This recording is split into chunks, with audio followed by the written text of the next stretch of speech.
तो हेलो दोस्तों, आज हम अनबॉक्सिंग करेंगे एक नए चैप्टर की जिसका नाम है बायोलॉजिकल क्लासिफिकेशन। तो अगर हम इसके स्पेसिफिकेशन देखना शुरू करें तो दोस्तों आज इसकी हम पूरी जानकारी इकट्ठी करेंगे। Just a part of a joke. तुम्हें पता है किसकी मिमिक्री कर रहा था, बहुत बुरी मिमिक्री की है मैंने। तो देखो आज हम बायोलॉजिकल क्लासिफिकेशन पढ़ेंगे, उम्मीद करता हूं सब अच्छे होंगे। तो देखो बायोलॉजिकल क्लासिफिकेशन में चैप्टर, इसके अंदर दो शब्द है, बायोलॉजिकल और क्लासिफिकेशन। तो बायोलॉजिकल जो शब्द है वो तो बायोलॉजी के लिए रेफर किया जाता है, और क्लासिफिकेशन जो शब्द है वो तुम्हें पता है क्लासिफाई करने के लिए किया जाता है। तो हम बायोलॉजी को क्लासिफाई करते हैं, तो that's known as biological classification. तो तुम इस चैप्टर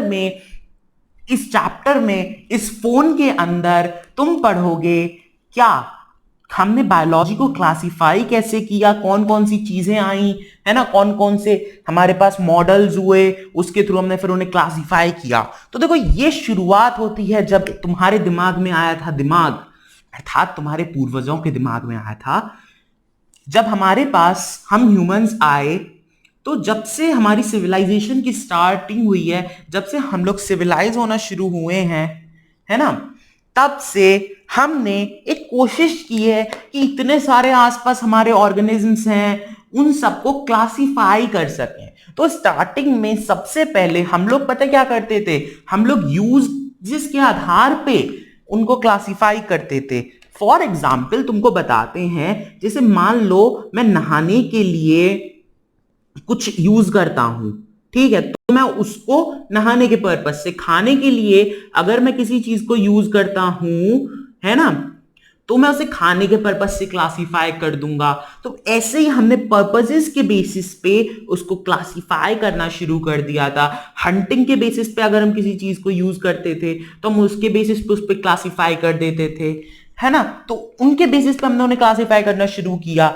अब बात आती है यार, ये कोई साइंटिफिक वे थोड़ी ना है क्लासिफाई करने का, और जरूरत ही क्या पड़ी मुझे क्लासिफाई करने की इन ऑर्गेनिजम्स को, है ना। क्या मेरे दिमाग में डोल रहे थे, विचार आ रहे थे क्या बड़े अजीब अजीब? जी नहीं, ऐसा कुछ नहीं है। बात ऐसी है, हमारे पास है 1.7 से 1.8 मिलियन स्पीशीज।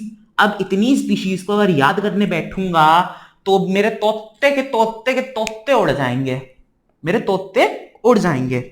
तो अब उन तोतों को उड़ाने से बचाने के लिए मैंने क्या किया, मैंने नहीं, सबसे पहले एरिस्टोटल सर आए हमारे पास। एरिस्टोटल नाम याद रखना, बड़ा इंपॉर्टेंट नाम है इनका, एरिस्टोटल। अरे एरिस्टोटल, देखो ये जो एरिस्टोटल सर थे, इन्होंने पहला अटेम्प्ट किया, क्या पहला अटेम्प्ट किया, क्लासिफाई करने का। किसको? ऑर्गेनिज्म्स को। अरे अभी तो आपने बोला पहले भी हम लोग यूजेस के आधार पर ऑर्गेनिज्म को क्लासिफाई करते थे, इन्होंने एक साइंटिफिक वे अपनाया। अब मैं तुमको बताता हूं कैसे कैसे इन्होंने साइंटिफिक वे अपनाया। तो देखो आसान बात यह है कि जब सब साइंटिस्ट सो रहे थे तब एरिस्टोटल आए, उन्होंने बोला कि हम जितने भी ऑर्गेनिजम्स हैं इनको दो हिस्सों में डिवाइड कर देते हैं, प्लांट्स में और एनिमल्स में, ठीक है, एनिमल्स में और प्लांट्स में। अब देखो प्लांट्स में बोले कि देखो प्लांट्स में तीन हिस्सों में डिवाइड कर देते हैं, देखो प्लांट्स में तीन हिस्सों में डिवाइड कर देते हैं, कौन कौन से, देखो ध्यान से देखो, ध्यान से देखो, चलो चलो इधर आओ इधर आओ, ट्रीज, श्रब्स और हर्ब्स। मतलब छुटकू, छुटकू का बड़ा भाई और सबसे बड़ा, ठीक है, सबसे बड़ा, उससे छोटा, उससे छोटा। प्लांट्स को उन्होंने इस बेसिस पे डिवाइड कर दिया, ठीक है। सिर्फ उन्होंने मॉर्फोलॉजिकल कैरेक्टर्स देखे थे।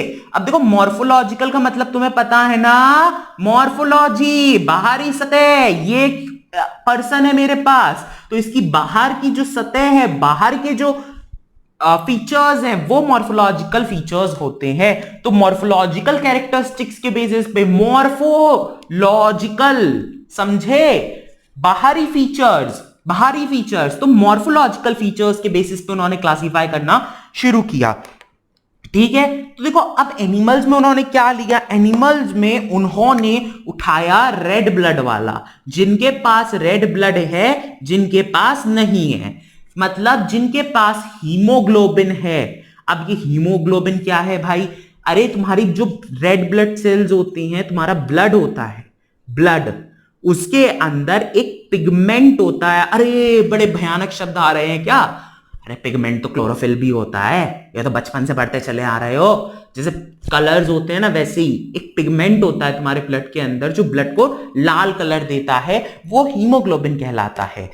ये तो थर्ड क्लास में पढ़ा था हमने, ठीक है। तो उन्होंने एनिमल्स को इस बेसिस पे क्लासिफाई किया जिनके पास हीमोग्लोबिन था, मतलब रेड ब्लड था या नहीं था। समझे तुम? समझे तुम? समझे तुम? हाँ समझ गए। तो ये पहला जो कोशिश की थी एरिस्टोटल सर ने थोड़ा साइंटिफिक वे में क्लासिफाई करने की। अच्छा, अब देखो तुम्हारी एनसीईआरटी में एक शब्द लिखा है, पता है इसका तुम्हें आंसर नेक्स्ट चैप्टर में, चैप्टर 3 में मिलेगा। और ये बड़ा ही, अगर तुमने एनसीईआरटी को पढ़ा नहीं ढंग से तुम इसमें कंफ्यूज हो जाओगे। उसमें लिखा है जो लिनायस थे, अरे कौन से लिनायस? कैरलस लिनायस। अरे भाई जिन्होंने तुम्हारा बायोलॉजिकल सिस्टम दिया था, नहीं नहीं, बायनॉमियल नोमेनक्लेचर का उन्होंने सिस्टम दिया था। जीनस, स्पेसिफिक एपिथेट, कुछ याद है तुमको? हाँ वही चैप्टर 1 से पढ़ के आए हो जो। तो लिनायस जो थे उनके टाइम पे तुम्हारे पास सिर्फ 2 किंगडम क्लासिफिकेशन था, मतलब जो एरिस्टोटल ने दिया था वही चल रहा था। अब लिनायस ने इसी को एडिट किया था 2 किंगडम क्लासिफिकेशन को। अब इस 2 किंगडम क्लासिफिकेशन में लिनायस ने क्या एडिट किया, क्या एडिटिंग की उन्होंने, तो वो समझने के लिए तुम्हें पढ़ना पड़ेगा चैप्टर 3। यही पे है एक तुम्हारा क्या बोल सकते हो चैलेंज कि तुम्हें ये समझ में कैसे आएगा। तो ये समझने के लिए तुमको चैप्टर 3 में जाना पड़ेगा। वहां पे हम पढ़ेंगे कि लिनायस ने कैसे आर्टिफिशियल, जो हम लोग क्या बोल, सेक्सुअल चीजें यूज की थी, उन्होंने sexual characteristics, reproductive characteristics use किए थे। वो चैप्टर 3 में पढ़ना, तुम पहले ही पेज पे लिखा हुआ एनसीईआरटी में, बस तुमको बता दिया मैंने कि एनसीईआरटी में ऐसा लिखा हुआ है कि लिनायस के टाइम तक 2 किंगडम क्लासिफिकेशन था और उनको एक नीड लगी कि उन्होंने कि यार जो ये क्लासिफिकेशन सिस्टम्स हैं ये तो कुछ नहीं कर पा रहे हैं। और तुम्हें बता दूं ये जो क्लासिफिकेशन सिस्टम्स थे ये ना यूकैरियोट्स में ना प्रोकैरियोट्स में डिवाइड करते थे। मतलब यूकैरियोट भी एक ही में, प्रोकैरियोट भी एक ही में, तुम्हारा यूनिसेलुलर भी एक ही में, मल्टीसेलुलर भी एक ही में, कोई फर्क नहीं पड़ता। तुम यूनिसेलुलर हो मल्टीसेलुलर हो, मैं तुम्हें एक ही साथ डालूंगा, है ना। और तुम्हारा जो ग्रीन एल्गी थी वो भी एक ही में, मतलब फोटोसिंथेटिक जो फोटोसिंथेसिस करते थे और जो नॉन फोटोसिंथेसिस करते थे, जैसे फंजाई, भाई साहब अपने फंजाई के फोटोसिंथेसिस करता है। अरे तुम्हें बता दूं मैं, फंजाई को उन्होंने प्लांट्स के अंदर डाल दिया था। सोचो कितनी विडंबना की बात है, फंजाई प्लांट्स के अंदर। अरे तेरी की, हाँ तो बिल्कुल सही तुमने समझा। तो फिर हमें एक नीड समझ में आई कि हमें लगा कि हमें कैरेक्टरिस्टिक्स और यूज करने चाहिए, हमको बाकी चीजों, बाकी फीचर्स को भी लेना चाहिए। तब हमने फीचर्स, बाकी फीचर्स को लेना शुरू किया। फिर हमारे पास कई लोग आए, जैसे हमारे पास एक सर आए जिनका नाम था हक्कल। कौन हकला रहा है? अरे हक्कल उनका नाम था। इन्होंने 3 किंगडम क्लासिफिकेशन दिया था, है ना, जिसके अंदर तुम्हारा एनिमेलिया, प्लांटे और प्रोटिस्टा था। इन्होंने प्रोटिस्टा दिया था। ऐसी 4 किंगडम आया और उसके बाद आया द रिवॉल्यूशनरी सिस्टम, जिसने पूरी जो टेक्सोनॉमी थी, पूरा क्लासिफिकेशन का सब चेंज करके रख दिया। वो था 5 किंगडम क्लासिफिकेशन। ओ वाह, आखिरकार तुम आ ही गए। देखो ये 5 किंगडम क्लासिफिकेशन दिया था आर.एच. विट्टेकर ने, ठीक है। आर.एच. विट्टेकर, किसकी विट लेके आ रहे हैं? कोई किसी की विट नहीं लेके आ रहे। आर.एच. विट्टेकर उनका नाम था, बड़ा गंदा जोक था, ठीक है। इन्होंने 1969 में प्रपोज किया। क्या क्या प्रपोज किया? किसको प्रपोज किया? अरे इन्होंने किसी को प्रपोज नहीं किया, अपना 5 किंगडम क्लासिफिकेशन का मॉडल प्रपोज किया। इन्होंने बताया कि जो हमारे पास अभी तक जितने भी ऑर्गेनिज्म्स हैं हम उनको 5 किंगडम में डिवाइड कर सकते हैं। कौन कौन सी? Monera, Protista, Fungi, Plantae, Animalia. नाम बड़े भयानक लग रहे हैं। अरे नहीं, ये तो हम पढ़ के आए हैं क्लासेस, छोटी क्लासेस में। अच्छा, Monera, Protista, Fungi, Plantae, animalia, याद रखना, ठीक है। देखो मोनेरा तो हम इस चैप्टर में पढ़ेंगे, प्रोटिस्टा भी इस चैप्टर में पढ़ेंगे और फंजाई भी इस चैप्टर में पढ़ेंगे, लेकिन प्लांटे और एनिमेलिया के लिए अलग अलग चैप्टर्स हैं अपने पास।